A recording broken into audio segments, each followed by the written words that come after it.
Modif, balik lagi sama kita. Nah, di sini bareng aku Afra dan partner aku. Torik Ramadhani. Jadi, kita nih kedatangan alumni dari Wahid Hasyim Dua Taman. Oke, alumni ini sangat kecil-kecil loh guys. Pertama, kita perkenalkan dulu nih. Yang pertama, ada Kak Friska Yolanda Prastiwi. Yang kedua, ada Kak Muhammad Alifi Dayatullah. Yeay, nih kalian bisa lihat ya dari almet yang udah dipakai sama alumni WH ini sangat amat bergengsi ya teman-teman semua. Jadi gimana nih Kak kabarnya? Balik lagi ke WH gitu. Alhamdulillah baik. Pas saya datang ini bangunannya udah baru ya, udah direnovasi, jadi kangen. Ya seru banget sih pas balik ke sini, nostalgia banget rasanya. Oke, nostalgia banget ya. Kalau boleh tahu nih, kan setelah balik lagi ke WH, kira-kira apa yang terlintas di pikiran kakak setelah balik? Berapa tahun ya udah nggak kesini ya? 2, 1? Satu Satu. tahun.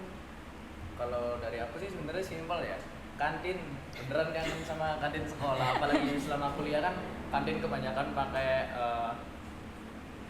transfer QRIS gitu ya. Di sini Oh. masih pakai Pakai uang cash. gitu. Terus kantinnya juga baru kan? Iya, Iya. nah bangunan baru kita nggak dapet bangunan baru. Sempet nyasar loh kemarin. Juga kantinnya itu juga sudah bisa nongkrong-nongkrong sama teman-teman banyak juga kan ya kayak sekarang. Iya. Oke, pas waktu kelas 12 dulu, kakak pernah itu gak secara jurusan atau overthinking gitu? Nah, cara mengatasinya yang seperti itu tuh gimana ya kak? Mungkin ke Alif dulu aja. Oke, kalau dari aku overthinking jelas waktu kelas 12 itu sering banget ya. Terutama overthinking dalam milih kampus, milih program studi itu pasti overthinking banget. Nah, cara aku ngatasin itu jelas pertama itu nenangin diri aku terlebih dahulu.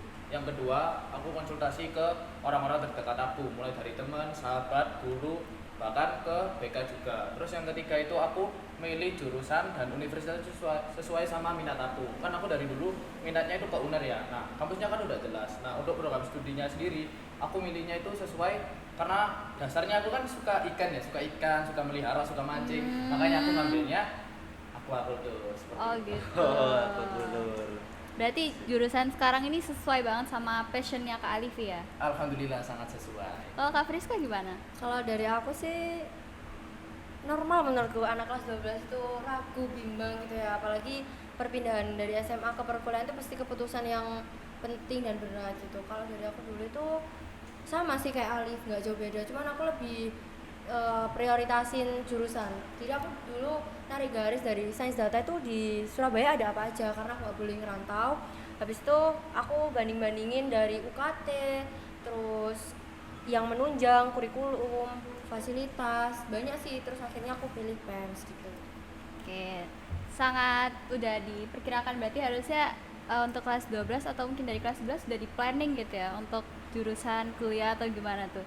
Kalau dari saya sih saya nggak planning dari kelas 11, tapi baru kelas 12 akhir habis pengumuman eligible itu baru kayak oke, fix ambil ini gitu. Karena udah tahu kan berapa peringkat gitu-gitunya. Kebetulan saya lewat jalur SNBP juga soalnya. Tuh, kalau Kak Alifi? Kalau aku lebih ke planning kampus mananya sih. Aku dari kelas 10 itu udah ngincer Universitas Airlangga banget kan. Tapi memang program studinya ganti-ganti. Kayak kelas 10 pengennya ilmu politik, terus kelas 11 itu pengen ke arah pendidikan dan lain-lain. Nah, kelas 12 ini baru bener-bener berani buat milih aquaculture seperti itu. Oke. Pas saat ganti-ganti bidang studi gitu pernah ngerasa kayak aduh ini gimana ya nanti ya gimana ya lagi pernah ngerasain kayak gitu nggak? Mungkin Gimana dari tuh? Maksudnya gimana tuh? Bingung. Maksudnya tuh kayak kan pasti bingung sama masa depan kan? iya Nah. kayak kan tadi kan katanya Kak Alifi kan kelas 10 itu pertama pengen ini, kelas 11 nya tuh ini, kelas 12 nya tuh gini. Nah pas mau nentuin yang bener-bener gitu merasa kayak berat banget gak? Gitu. Mungkin Alif ya yang jawab ya, karena saya udah paten itu dari awal. Ya mungkin Kak Alifi. Iya, kalau dari aku sendiri itu karena tergantung minatku tiap tahun ya. Aku kan tiap Iya. tahun itu minatnya sebenarnya berubah-ubah. Awalnya dari hukum kok sampai tiba-tiba ke perikanan kan jauh ya. Jauh Iya. banget. Jauh banget ya Jauh itu banget. heran gitu. Nah, apa gitu itu tuh karena pertama dari minat aku seperti itu emang gampang berubah-ubah. Terus yang kedua itu aku lihat dari kemampuanku, apakah aku kalau sekiranya sampai kelas 12 masih ngejar hukum apakah bakal kekejar atau enggak kayak gitu. Jadi kayak tiap tahun itu minatku itu berubah sesuai kemampuanku juga. Jadi aku lihat dulu apakah aku sekiranya bisa nggak aku ngajar ini, apa orang tua aku setuju nggak kalau aku ngambil ini kayak gitu. Dan waktu kelas 12 itu aku benar-benar mikirin cara mateng jurusan apa yang aku mau, program studinya itu apa, dan ya aku dapatnya akuakultur sesuai minatku, sesuai keinginanku, di mana program studi yang aku bisa enjoy saat perkuliahan nanti. Gitu. Nah, kan pasti dulu mikirnya kalau jadi mahasiswa gini, karena biasanya kan lihat dari kayak film-film gitu kan. Nah, kira-kira ada nggak sih kayak ekspektasi waktu jadi mahasiswa sama realitanya itu gimana sih Kak? Pasti kan untuk kelas 11 apa kelas 12 itu kan pasti kayak ngerasa ada perubahan jauh antara jadi siswa sama jadi mahasiswa gitu. Alif dulu aja deh. Alif dulu aja, aku beda banget soalnya. Kalau dari aku ekspektasi ya sebenarnya ekspektasiku saat kuliah itu bakal ketemu sama, kalau di film-film kan kayak anak kuliah itu kayak ada orang yang boys banget yang Iya, ngomongnya benar. itu lo gue apaan sih kayak gitu kan. Ternyata di kuliah itu enggak, cara ngomong kita itu antar sesama itu enggak jauh itu loh kayak SMA. Jadi kayak ya kami tuh kayak sama kayak SMA tapi bedanya ya lebih bebas aja kayak gitu. Itu ya kayak gitu sih ekspektasi dari aku. Kalau dari saya itu mungkin ini sih, kalau mungkin karena saya cewek ya, jadi pandangannya nanti pulang main gitu ya. Kalau dari saya sekarang nggak pulang ngelaprak sampai capek gitu kan. Terus selain itu yang nggak sesuai ekspektasi mungkin apa ya, udah sih itu aja mungkin. Oh sama ini, kalau di SMA dulu kan kita beneran dibimbing dari awal buat materi dan lain-lain, tapi kalau di sebagai mahasiswa kita cuma dikasih dasaran aja, nanti mau kamu itu aplikasiin ke mana ya tergantung kita yang milih gitu. Jadi harus punya iman sama target yang kuat sih. Berarti kayak diulik sendiri lagi gitu ya. Goalsnya harus jelas nggak sih? Iya benar banget. Nggak bisa ngambang kayak penting paham sih gitu. Harus tahu dari awal nggak sih? Ya, soalnya beda banget kan organisasi, terutama organisasi ya, organisasi kepemimpinan di SMA sama di kuliah itu beda banget deh. Kayak di sini tuh apa-apa itu masih kayak ya dikasih dasarnya dulu lah, ya. Dasarnya dikasih bimbingan, kalau nggak bisa ya nanti tinggal konseling gitu kan. Nah, tapi kalau di kuliah ya semuanya benar-benar harus kamu sama organisasimu yang ngurus dari nol. Iya, kita Itu harus agak kaget ya. sendiri nggak sih? Iya, bikin kaget banget. Kalau boleh tahu dari Kak Friska sama Kak Alifi ikut organisasi di kuliah atau enggak nih sekarang di kampus? Kalau dari aku sebenarnya ada rencana untuk ikut organisasi ya, tapi karena memang di kampus aku, di fakultas aku lebih tepatnya itu masih belum buka ya. Tapi kalau magang alhamdulillah udah ikut magang IMA, ikut magang BEM, terus sebelumnya juga ikut volunteer di BPK Ormawa, itu juga sudah sering kok aku. Cuma karena memang belum buka aja, jadi saat ini masih belum join apa. Saya sama sih sama Livi, bahkan belum kader kalau saya. Jadi masih belum jadi warga gitu. Apa ya, belum warga itu apa ya maksudnya? Belum Anggota. diresmiin Oh, gitu gitu. loh. Jadi untuk masuk organisasi itu belum dibuka, tapi emang udah ada pandangan. Kalau sejauh ini lebih sering ikut volunteer di luar kampus sih. Jadi ikut organisasi eksternal. Itu kan sekarang kan Semasim Duta ini ada ngadain event nih, Sofi.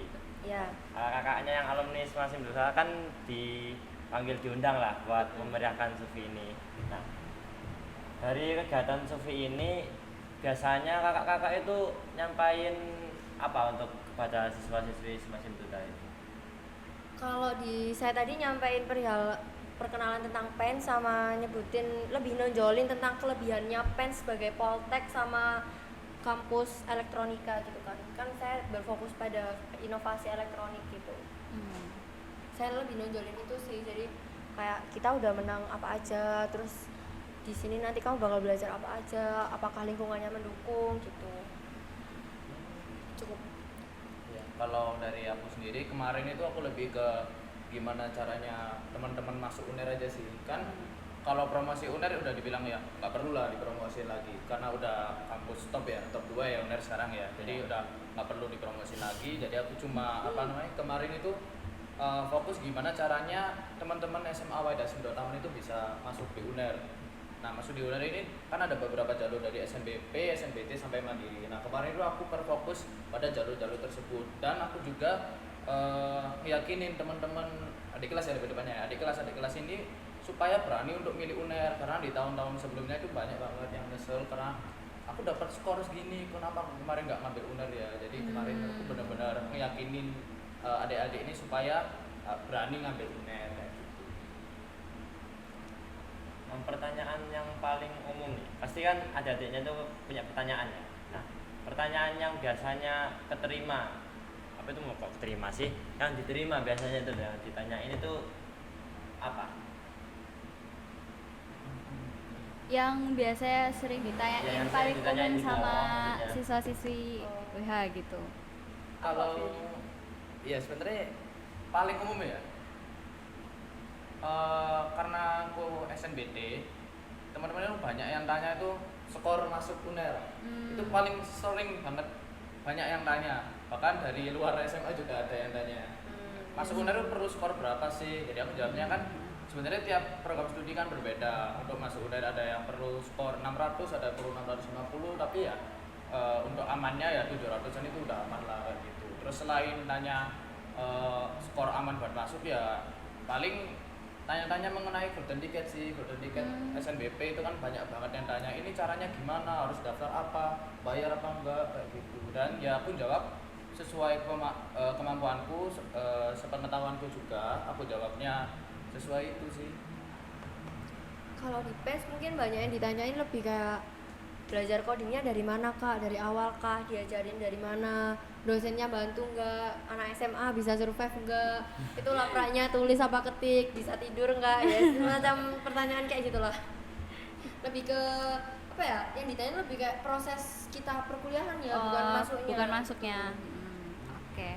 Terus misal nih kak, kan sekarang udah jadi mahasiswa. Kalau misalnya kakak ketemu nih sama diri kakak waktu kakak kelas 12 atau waktu masih siswa, pesan apa yang kakak tuh pengen sampein ke dia gitu?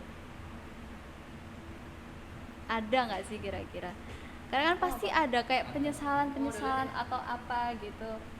Kalau aku ya, kalau aku ketemu sama diriku dulu pas aku SMA, jelas satu pesan yang aku pengen sampaikan, jangan males.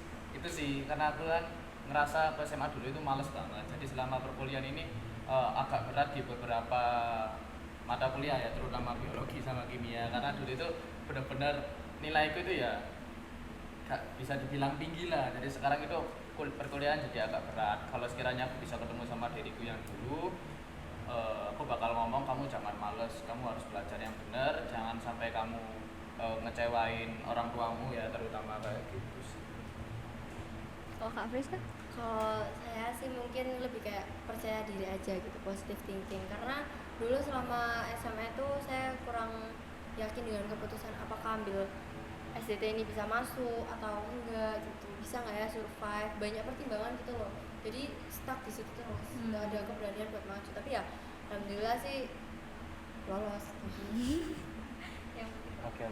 Terakhir nih kak, buat adik-adik kelas yang sekarang ini yang lagi pusing, bingung milih jurusan ataupun kampus, punya nggak kak motivasi untuk mereka agar mereka itu lebih Semangat gitu, lagi lebih gitu. semangat lagi buat belajar, buat berusaha lagi untuk mencapai apa yang mereka Cita-citanya. inginkan gitu. Aduh. Soalnya jawabanku agak lucu. Kalau dari aku mungkin ke pesan aja ya buat adik-adik, terutama adik kelas 12 yang sekarang lagi ngejar PTN, yang bingung milih jurusan, milih kampus. Pertama dari aku, kalian harus percaya diri terlebih dahulu ya. Kalian harus percaya, kalian jangan takut kayak aku pilih kampus ini bisa masuk kak ya, aku milih prodi ini bisa masuk kak ya. Kalian jangan pada kepikiran kayak gitu. Kalian coba aja dulu, terutama di SNBP ya. SNBP itu sebenarnya cuma hoki-hokian deh. Jadi kalian jangan terlalu bergantung di SNBP. Benar-benar kalian dari sekarang fokusin ke SNBT, kalian perbanyak belajar buat SNBT. Dan untuk pemilihan jurusan dan kampus itu, yang pertama itu tolong ikuti hati kalian terlebih dahulu. Jangan kalian takut-takutan. Benar-benar kalian harus milih apa yang benar-benar kalian mau, yang kalian sekiranya nyaman saat kuliah. Karena kalau sekalinya kalian salah, penyesalan itu pasti datang di akhir ya. Iya, bener banget lagi. Bener-bener. Kalau dari saya lebih ini sih, yang pertama, jangan lupa sering-sering explore univ sama jurusan. Karena jurusan itu banyak banget dan mungkin kalian tahunya kayak bukan gimana ya, kayak aku suka matematika, aku mau masuk matematika gitu ya. Sedangkan matematika itu banyak banget Kayak cabangnya cabangnya. gitu. Jadi kalian harus explore, berani explore, karena jangan terpaku sama satu hal itu tadi, satu jurusan itu tadi, banyak-banyak explore. Terus yang kedua juga pede, karena kita di perkuliahan itu bakal mulai dari nol juga, mulai dari awal belajar dari hal basic banget gitu. Terus yang ketiga ini beneran kalian pasti kepikiran nih, JJPTN. JJPTN. Kalian harus belajar yang rajin biar bisa upload JJPTN. JJPTN. Ya Udah nggak? udah nyimpen 1000 template kayaknya kan? sekarang. CC ku 10 loh. Iya. Wow, JJPTN itu paling asik guys. Benar. bener. Oke, makasih banyak ya kakak-kakak udah mau hadir dan sharing tentang perkuliahan dan lain-lainnya. Semoga perkuliahannya lancar sampai nanti skripsi dan Amin. lain-lainnya, Amin. dan kehidupan sekarang deh pokoknya lancar ya. Amin. Oke, terima kasih banyak ya Sobat Modip udah nonton. Terima kasih, dadah semuanya. Dadah.